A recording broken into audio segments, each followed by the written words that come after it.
근데 이제 원유 시장에 대해서도 얘기를 했는데 사실은 원유의 또 다른 부분, 원자 시장의 또 다른 부분이 귀금속 중에 금이잖아요. 그렇죠. 굉장히 뜨겁잖아요. 핫하다고 얘기했고 네. 올해만도 지금 뭐 상당히 상승폭이 크잖아요. 금값이. 네, 한참 좋았다가 최근에 좀 소강 국면에 좀 진입한 시기죠. 네. 그래서 여기에는 우리가 이제 원자재는 수급으로 시작을 했지만 네. 금 가격 같은 경우에는 물론 뭐 채광 뭐 또 여러 가지 귀금속 수요 이래서 공급과 수요 부분도 있지만은 제가 볼 때는 글로벌한 어떤 정책이나 뭐 트럼프 관세 네. 이런 영향 있을 것 같고요. 네. 거기에 또 파생으로 달러에 대한 가치 떨어지니까 각 중앙은행들이 또 금에 대한 수요 막 늘리잖아요. 그렇죠. 어떻게 보고 계세요? 금에 대해서는 제가 조금 설명을 드렸지만, 네네. 네. 금은 전체적으로 긍정적인 요인이 많아요. 긍정적이다 하다면 네. 가격이 올라갈 수 있는 요인들이요. 그렇죠. 이게 어떻게 보면은 이게 결국에는 그런 말씀들이 이 금융시장이나 경제에서는 많이 있는데 결국 돈이 많이 풀리면 자산 가격은 올라가기 마련이잖아요. 그렇죠. 근데 문제는 이 돈이 많이 풀리면 자산 가격이 올라간다라는 그 이면에는 돈의 가치가 떨어진다라는 측면이 크지 않습니까? 그렇죠. 그러니까 갈수록 이제 구매력이 떨어지는 거잖아요. 지금 제가 본 자료에 의하면은 지난 2007년도하고 비교했던 자료인데 지금 한 17년, 18년쯤 지났지 않습니까? 그렇죠. 각국별로 지금 구매력이 평균적으로 30% 이상 다 그 통화 가치가 떨어졌다고 하거든요. 네. 그렇게 보면은 그 통화 가치를 어떻게 보상받을 것이냐, 그 물가에 대한 어떤 보상을 어떻게 받을 것이냐, 이거는 결국 금밖에 없다라는 거죠. 그래서 금이라는 게 결국에 장기적으로 보면은 앞으로 통화량이 증가할 것이냐도 되게 중요할 거예요. 근데 통화량이 증가할 거라는 건 결국에는 전 세계의 부채가 증가할 것이냐의 여부인데 전 세계 부채가 과연 감소할 수 있을 것인가? 정부의 재정 적자가 감소할 수 있을 것인가? 제가 볼 때는 거의 불가능에 가깝거든요.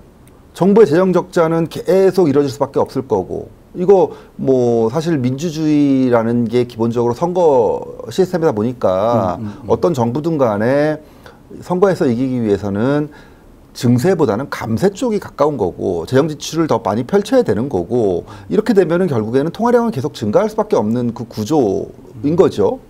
그러니까 이런 통화 정책도 그렇고 재정 정책도 그렇고 계속 완화적으로 갈 가능성이 일반적으로 높다고 본다면 부채는 증가할 것이고 통화량도 증가할 것이고 그에 대한 보상으로서 금에 대한 전체적인 그 수요는 감소할 수가 없는 거죠. 그러니까 이게 속도의 문제긴 한데 전체적으로 기간적으로 보면은 계속 미래로 갈수록 물가도 오르듯이 금값도 오르는 건 필연적일 거예요. 네. 다만 문제는 물가 상승률이나 일반적인 자산 가격 상승률보다 금값이 더 오를 것이냐 아닐 것이냐가 금의 매력을 높이느냐 줄이느냐일 뿐이지. 그렇죠. 금값이 올라간다라는 것은 뭐 일고의 의문이 없습니다. 근데 지금 뭐 질문을 드린 거는 바로 그 점이잖아요. 네. 그동안 굉장히 급등세를 보였으니까 계속 갈 수 없지 않겠느냐. 그렇죠. 이게 조정을 받을 거냐.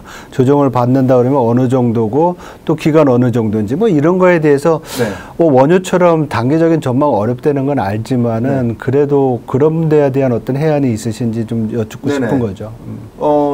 결국에는 이제 금 수요라는 게 소위 안전자산 수요가 제일 크잖아요. 그러니까 글로벌리 부정적인 사건들이 많이 터진다면 금값은 올라가겠죠. 금값과 제일 연동성이 높은 것 중에 하나가 실질금리인데 실질금리가 떨어질 때 금값은 오르거든요. 그러니까 실질금리는 그럼 또 왜 떨어지는가? 명목금리의 하락 기대가 높거나 인플레이션 기대가 높거나 둘 중에 하나거든요. 그렇죠. 근데 명목금리 하락 기대가 높을 때는 경기 둔화 가능성이 높아지는 거고 인플레이션 기대가 높아질 때는 당연히 인플레이션의 그 가능성이 높아지는 거예요. 둘 다 안 좋은 사건이죠. 그러니까 안 좋은 사건들의 금값이 올라가는 것은 너무 당연한 거고 그래서 안전자산이라고 불리우는 거잖아요. 그러면은 결국 지금 우리가 상반기 한 4월까지만 놓고 봤을 땐 안 좋은 일, 대표적으로 트럼프의 관세 정책이 글로벌 경제에 먹구름을 들일 것이다. 이거 당연히 성장률 떨어뜨리고 경기 둔화 쪽으로 갈 것이다. 그리고 자칫하다가는 이게 각국의 수입 물가를 끌어올려서 인플레이션까지 끌어올릴 것이다. 이런 요인들이 복합적으로 작동하면서 금값이 되게 빠른 속도로 올랐단 말이에요. 그런데 5월달 들어서면서부터는 갑자기 관세 얘기가 싹싹 하나 버린 거죠. 그렇죠. 마치 트럼프가 뻥카를 친다라는 게 뭐 시장에서 이렇게 펼쳐지고 있는 건지는 모르겠으나 갑자기 관세 얘기가 쑥 들어가 버리고요. 그러다 보니까 국내 같은 경우는 특히나 이제 정권이 바뀌면서 그 지원금에 대한 기대감, 유동성에 대한 기대감 이런 것들까지 합쳐지면서 전 세계 증시에서 1등을 하고 있지 않습니까? 그 기간 동안 봤을 땐. 근데 이 기간 동안에 그럼 미국 증시 나빴는가? 미국 증시도 좋아요. 그렇죠. 갑자기 안전자산 선호 현상에서 위험자산 선호 현상으로 스토리가 갑자기 하루아침에 확 바뀌게 되고 있죠. 그렇죠. 그러다 보면서 금값이 당연히 조정을 받는 거죠. 3,500달러 근처까지 갔다가 3,300달러 밑으로 또 떨어졌단 말이에요. 그러면 이거는 당연히 우리가 봤을 때 안전자산에 대한 선호 현상이 후퇴하면서 금에 대한 수요, 뭐 매력 감소하는 측면이죠. 근데 이거는 지금 보시면 알겠지만 스토리가 확 바뀌었는가? 그건 아니라는 겁니다. 그러니까 금이 조정을 받는 건 당연한 건데 이게 그래서 금값이 앞으로 3,000달러 밑으로 올 것이냐. 다시 과거처럼 막 뚝뚝 떨어질 것이냐. 시장에서는 그렇게 보고 있지는 않아요. 그러니까 지금 이렇게 위험자산에 대한 선호가 커졌음에도 불구하고 금값의 조정은 고작 한 5% 정도 남짓이거든요. 제가 볼 때 이거는 위험자산 투자자들도 그렇고 안전자산 투자자들도 그렇고 자기들의 믿음에 대한 확신이 있어요. 시장이 자기들 생각처럼 될 거라는 확신들이 있습니다. 그러니까 이거는 참 되게 이례적인 거예요. 제가 볼 때 과거에는 이런 현상이 되게 그 위험자산 선호현상이 커지면은 안전자산 가격이 많이 떨어지고 안전자산 선호현상이 커지면은 위험자산 가격이 많이 하락하고 이랬는데 최근에는 같이 가요. 그래서 박사님 생각해 보세요. 요새 지난 한 1년, 2년 동안 보면은 달러도 오르고 금도 오르고 주식도 오르고 비트코인도 오르고 다 오르죠. 그러니까 제가 볼 때 지금 시장의 가장 큰 특징은 확신의 확산 이런 것들이 모든 자산들을 지금 끌어올리고 있는 그런 측면이 있고요. 금 역시 여기서 제가 볼 때 자유롭지 않습니다. 그래서 금이 지금 비싸냐 안 비싸냐 논란들이 있습니다. 맞아요. 예, 근데 지금 비싸냐 안 비싸냐 논란은 모든 자산의 거의 공통적인 현상입니다. 그래서 상대적인 측면에서 보면은 금값은 비싸다고 볼 수는 없어요. 그래서 이게 뭐 금값이 조정을 받느냐 받을 수 있죠. 근데 하반기에 상황들을 생각해 보면 여전히 경기 둔화 가능성은 있는 거고, 관세 정책이 어떻게 변하느냐에 따라서 물가 상승에 대한 우려도 여전히 존재하는 거고 하다 보니까 금 투자자들이 지금은 좀 이렇게 좀 물러나 있긴 합니다만 여전히 기대는 높은 측면이 있어요. 시장 금값에 대한 기대는 높고 지금 설명해 주신 내용을 잠깐 정리를 한다 그러면 중요한 그 드라이버는 인플레이션이랑 경기 둔화. 네. 그러니까 어떻게 보면은 아까 그거를 이제 실질금리라고 말씀하셨잖아요. 그렇죠? 네. 인플레이션이 높아지면 실질금리 내려오니까. 네. 그 두 번째로는 이제 위험자산 선호가 네. 큰 영향을 미쳤다. 지금 주식시장이 좋으니까 네. 상대적으로 그렇죠. 금에 대한 수요. 단기적으로는 네. 금 매력보다 지금 주식의 매력. 지금 내려온 이유가 그렇죠. 이유가 금값이 네. 내려온 건데 네. 만약에 이 위험자산 선호가 앞으로도 좀 지속될 수 없다 그러면 금값은 올라갈 요인이 그렇죠. 있다. 그래서 어떻게 보면은 앞에서 이제 경기와 원유를 설명하실 때 경기와 원유 가격 이거로 이제 설명해 주셨잖아요. 네. 금값도 그렇게 할 수 있을까요? 인플레이션이냐 뭐냐 이런 식으로. 왜냐면 또 우리도 원유랑 마찬가지로 네. 금에 대한 상품도 여러 가지 종류가 있잖아요. 그래서 아주 좋은 말씀하셨는데 네. 금이야말로 어떤 안전자산이냐, 어떤 방어 자산이냐로 봤을 때 지금 두 가지를 말씀하셨잖아요. 인플레이션과 경기 둔화. 이 두 개 중에서 어떤 거에 대한 방어력이 더 큰가를 생각해 보면 저는 단연코 경기 둔화 방어 자산의 성격이 더 크다고 생각합니다. 금이. 그렇죠. 그러니까 생각해 보시면 이 물가에 대한 인플레이션에 대한 방어 같은 경우는 생각해 보시면 나쁜 일이라고 해봤자 물가가 올라가는 거예요. 근데 경기가 나빠지면 어떤 일이 벌어집니까? 대표적으로 고용이 망가지잖아요. 그렇죠. 실업이 발생하잖아요. 실업이 발생하면 갑자기 월급이 제로가 되는 거잖아요. 아, 인플레이션 되면 구매력이 실질적으로 구매력이 주는 거에 그치지만 경기 둔화되면 소득이 없어진다. 그렇죠. 그러니까 천천히 죽느냐, 바로 죽느냐의 문제예요. 당연히 힘든 거는 바로 죽는 거잖아요. 그러면 결국 위험 회피 성향이 더 큰 거네요. 그렇죠. 그렇죠. 경기 둔화와 침체의 가능성이 높을수록 금에 대한 매력도는 급속도로 증가합니다. 앞에서 글로벌 경제 성장률이 관세 때문에 좀 둔화된다는 얘기가 거기서 또 어떻게 함의를 찾을 수도 있겠네요. 연결이 되는 부분이 있겠죠. 상당히 재밌는 분석을 또 오늘 이렇게 실질적으로 듣게 돼서 상당히 고맙습니다. 근데 사실 금이랑 또 상관이 있는 게 은이잖아요. 은이요. 은 가격도 많이 올랐죠. 그렇습니다. 은이랑 같이 해가지고 기타 산업재들, 좀 구리 뭐 이런 것들도 사실 구리 같은 경우에는 중국 경기랑 되게 또 연관도 있잖아요. 그렇죠. 철강도 마찬가지지만 은 비롯해서 좀 기타 금속료 관련된 원자재 시장은 어떻게 보시는지? 은은 요렇게 이해하시면 좀 쉽지 않을까 싶어요.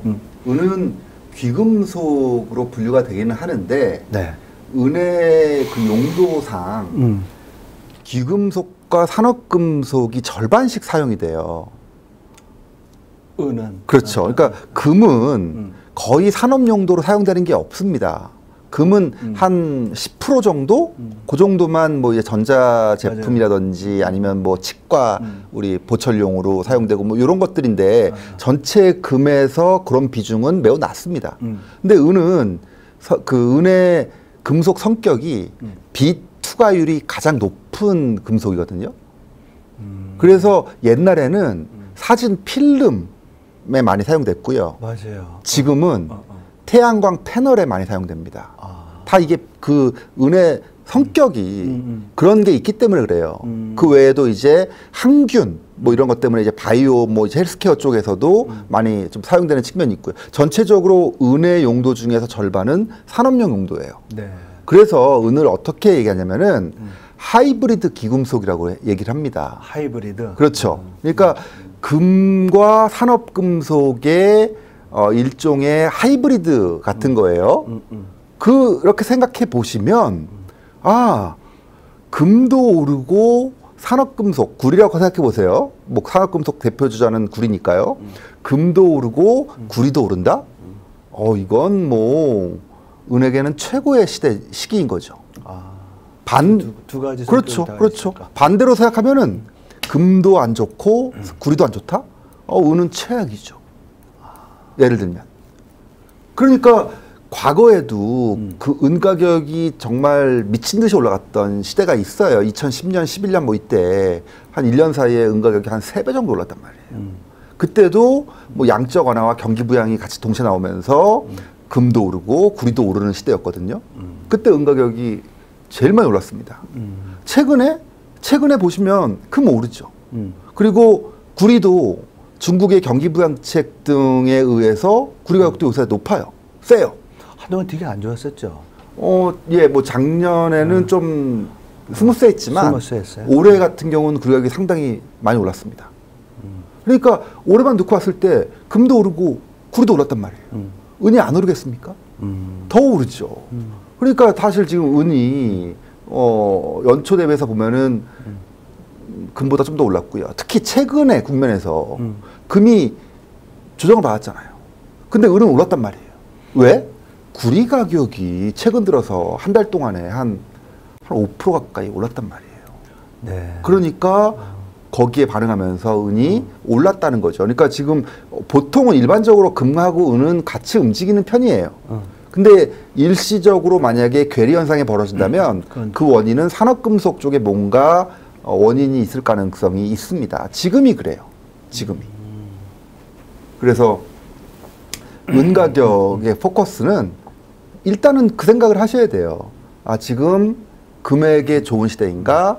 산업금속에게 좋은 시기인가? 이 둘 중에서 뭐가 더 중요한가? 당연히 더 금이 중요하죠. 한 비중은 한 7대 3? 뭐 한 8대 2? 뭐 요 정도일 거예요. 네. 그러니까 금액에 더 비중을 두긴 하지만 어쨌든 2, 3의 비중으로 산업금속이 영향을 미치고 있기 때문에 요런 점들 나는 금도 오를 것 같고 산업금속도 앞으로 좋을 것 같아. 뭐 중국 경기보다는 더 할 것 같아. 글로벌 경기 더 좋아질 것 같아. 이러면 금보다는 은을 고르시는 게 더 좋을 수 있겠죠. 뭐 은도 최근에는 이런 많은 투자자들의 관심들이 있죠. 뭐 일종의 뭐랄까요, 미니 금 같은 느낌인 거죠. 그렇죠. 예, 그 유사한 성격이 있기 때문에 돈이 많지 않으신 분들은 금 대신에 은을 선택하시는 분들도 있단 말이에요. 네네. 그래서 뭐 골드바 대신에 뭐 실버바 같은 거 사시는 분들도 계실 거고, 뭐 투자도 ETF도 마찬가지로 골드 ETF 대신에 실버 ETF도 하시는 분들도 계실 거고. 근데 중요한 거 하나 말씀드리자면 금은 장기 자산의 성격이 강합니다. 금은 긴 시기 동안 계속 고점을 끌어올리면서 가고 있어요. 그래서 장기 자산으로 적합합니다.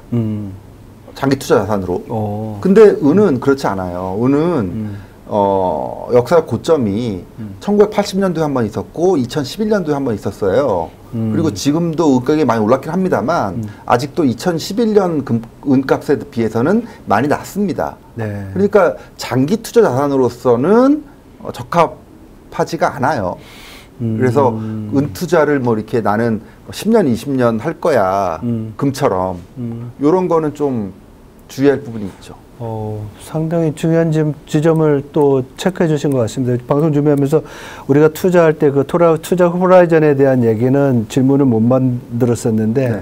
짚어주시니까 너무 고맙습니다. 아무래도 은 같은 경우에는 산업재 성격을 가지니까 경기 사이클을 타겠죠. 그렇죠. 네네. 그래서 경기가 굉장히 호황일 때는 네. 아까 말씀하신 대로 역사적 고점을 찍을 확률이 높은데 지금은 좀 안 그럴 수도 있다. 이렇게 말씀을 하셨죠. 근데 지금 이제 우리가 원유, 금, 은, 구리까지 얘기를 했는데 또 우리가 또 주목해 볼 만한 원자재 뭐 있을까요? 주목해 볼 원자재는 단기적이냐 단기적이냐에 따라 좀 다르긴 한데 이것도 결국엔 스토리들이거든요. 그렇죠. 그렇죠. 그러니까 원자재라는 그 이 분야 자체가 주식이나 부동산 시장과 달라서 영원히 올라가는 건 없습니다. 원자재는 필수품들이기 때문에 그렇게 영원히 올라갈 수도 없고요. 반대로 영원히 떨어질 수도 없습니다. 금 빼고.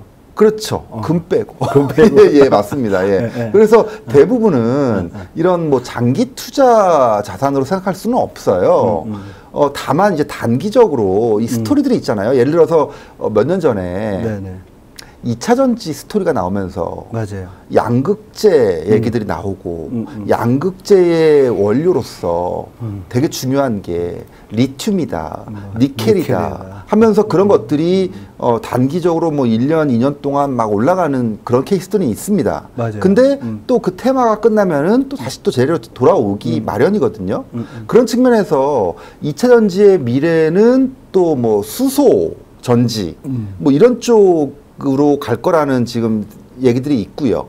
그 수소 전지 쪽에 많이 사용될 그 금속으로 이제 플래티넘 같은 경우를 주목을 해요. 네. 근데 플래티넘 같은 경우는 남아공이라는 나라에서 나오는 양이 거의 뭐 70%, 80% 되거든요. 그러니까 거기서 뭐 이제 스트라이크가 생기거나 재고에 문제가 생기면은 급등할 수가 있거든요. 그러니까 최근에도 그런 문제들로 인해서 플래티넘 가격이 상당히 좀 좋게 움직이고 있는 부분들이 있고요. 좀 장기적으로 보면은 에너지 시장에서 원유의 스토리는 조금씩 안 좋아지는데 좋아지는 측면에서 보면은 천연가스 스토리는 좀 괜찮아요. 그러니까 가면 갈수록 전력의 수요는 증가할 거라고 보는 거거든요. 지금 인공지능 쪽, AI 데이터 센터 엄청나게 전력을 엄청 쓰죠. 그렇죠. 거기다가 소위 암호화폐 채굴. 전력도 엄청나게 쓴단 말이에요. 그렇죠. 그러니까 이런 전력이 전력 수요가 증가한다는 얘기는 전력 에너지원이 중요한 건데 전력 에너지원으로서 좀 친환경적인 측면에다가 대량으로 생산이 가능한 게 천연가스 쪽이거든요. 그래서 천연가스 쪽의 스토리는 당분간은 몇 년 동안은 뭐 좀 괜찮지 않을까. 그 이후에는 또 이제 당연히 뭐 재생에너지라든지 뭐 풍력 뭐 태양광 뭐 이런 것들이 각광받겠지만 요즘은 원자력 되게 또 핫하잖아요. 원자력은 우리나라에서의 비중이 제일 크죠. 전력 에너지 비중이 한 35%. 우라늄 이런 것도 거래가 많이 되나요? 아니요. 근데 우라늄이나 이런 것들은 네. 그 거래되는 투자 가능한 것들이 아니기 때문에 사실 이런 투자를 할 거라면 관련 기업에만 투자를 할 수가 있겠죠. 네. 뭐 그런 쪽에 생산에 특화됐다든지 방산 기업이라든지 그렇게 하는데 그 원자재 직접 투자는 불가능하죠. 이런 것들은. 용도에 따라서 이게 바로 원자재로 들어갈 건지 그 기업으로 갈 건지 또 구분이 그렇죠. 되겠네요. 그렇죠. 어쩌면 요즘 히토류도 마찬가지 아닐까요? 맞습니다. 그렇죠. 히토류도 뭐 다들 말씀들은 많이 하시는데 이것도 몇 가지 스토리들이 있죠. 히토류가 말 그대로 희소한 금속이잖아요. 그래서 이 희소한 금속이라고 해가지고 이 주기율표상의 어떤 17개 정도의 그 금속이에요. 뭐 우리가 얘기를 들으면은 다 모르는 뭐 게르마늄부터 해서 뭐 여러 가지 이리듐 뭐 여러 가지가 있는데 이런 것들이 왜 각광을 받게 됐는가? 이건 제가 볼 때는 미국과 중국의 사이가 좋을 때는 아무런 얘기가 없다가 사이가 나빠질 때마다 반복적으로 나오는 스토리들이에요. 네네네. 사실은 이게 히토류가 막 중국이 지배하고 있다고 하잖아요. 그렇죠. 근데 왜 중국이 지배하게 됐을까? 이건 어떻게 보면은 미국의 액션에 의한 결과예요. 예전엔 미국이 히토류를 제일 많이 생산했던 적이 있습니다. 그렇죠. 근데 이게 히토류를 채굴하고 생산하는 과정에서 환경이 좀 안 좋아지는 물도 좀 오염되는 경우도 있고 여러 가지 환경적인 측면에서 그 빼야 되겠다. 미국에서. 그래서 자기들이 히토류 생산을 줄이고 다 중국으로 이제 넘긴 거거든요, 사실상.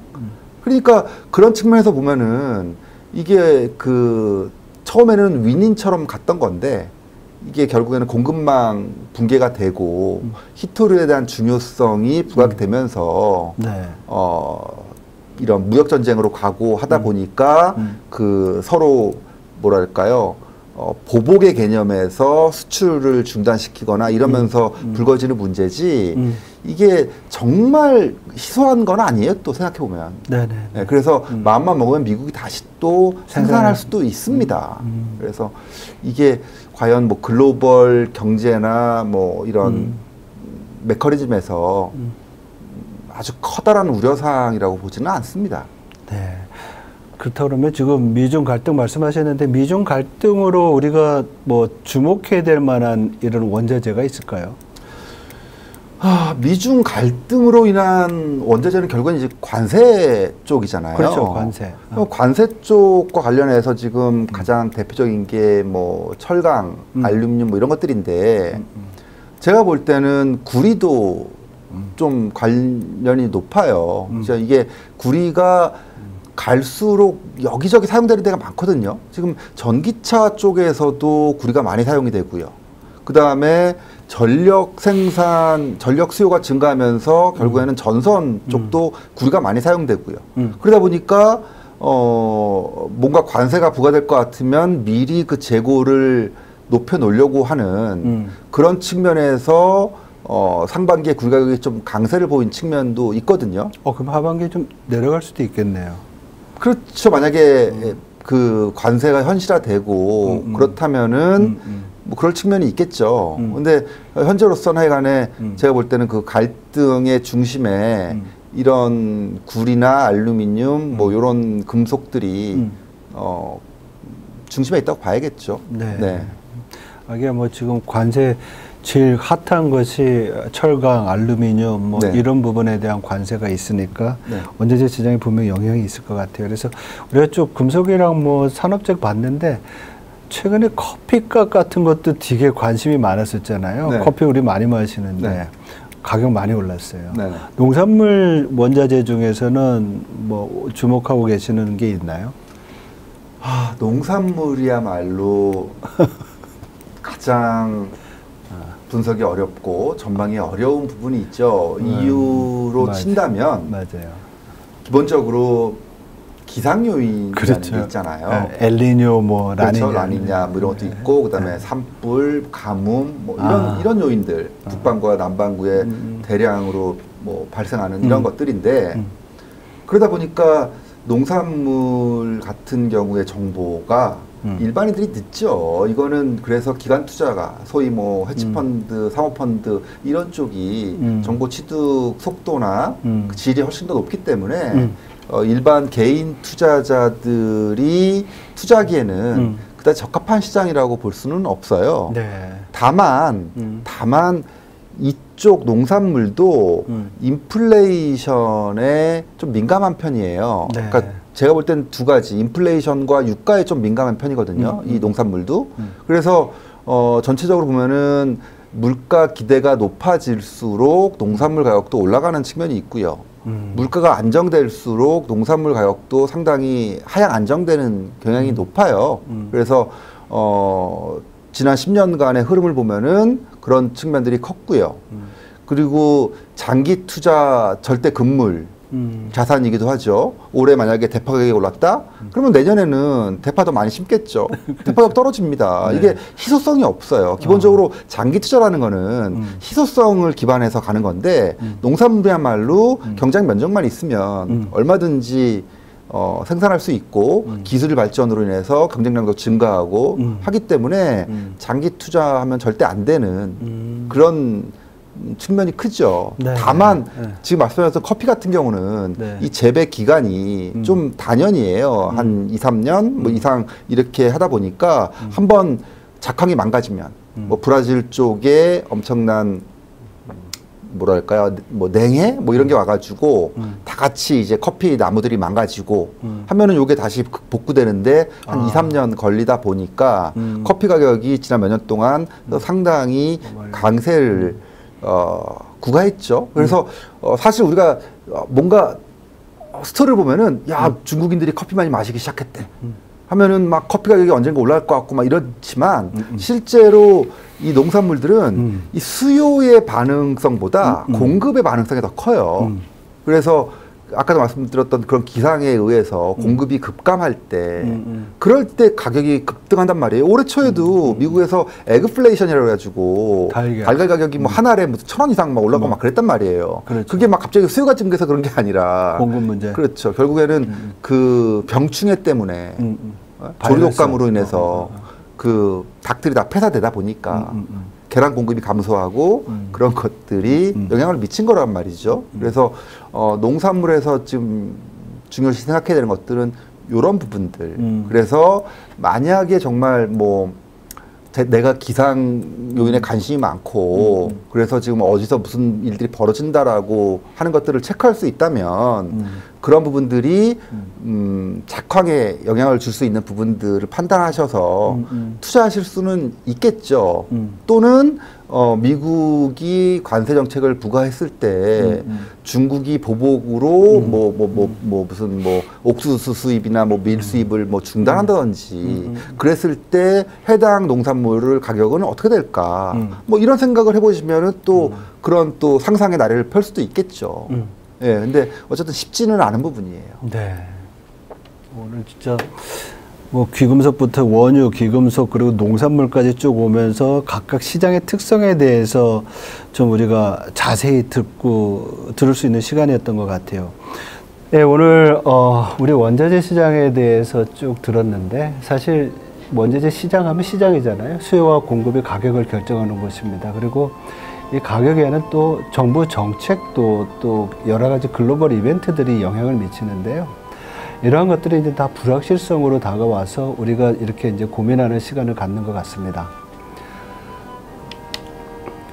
중동의 전쟁이 원유 공급에 대한 우려를 키웠고 중국의 성장세 둔화가 원유와 기타 산업용 원자재 수요를 줄이면서 또 아니면 또 늘리면서 국제 원자재 가격의 변동성이 불가피했던 것 같습니다. 그리고 미국의 관세 정책과 주요국의 통화 정책의 변화가 달러 패권에 영향을 주고 그 결과가 금값 상승의 또 원인이 되기도 했었습니다. 이렇게 원자재 시장은 다양한 부분과 얽혀 있어서 원자재 시장에 대한 이해가 거시경제뿐만 아니라 금융시장을 해석하고 전망하는데 꼭 필요하다고 생각합니다. 오늘 이석진 소장님이 전해주신 원자재 시장에 대한 이야기가 시청자 여러분에게도 큰 도움이 되었기를 기대합니다. 글로벌 사이언스 오늘 여기서 마치겠습니다. 감사합니다.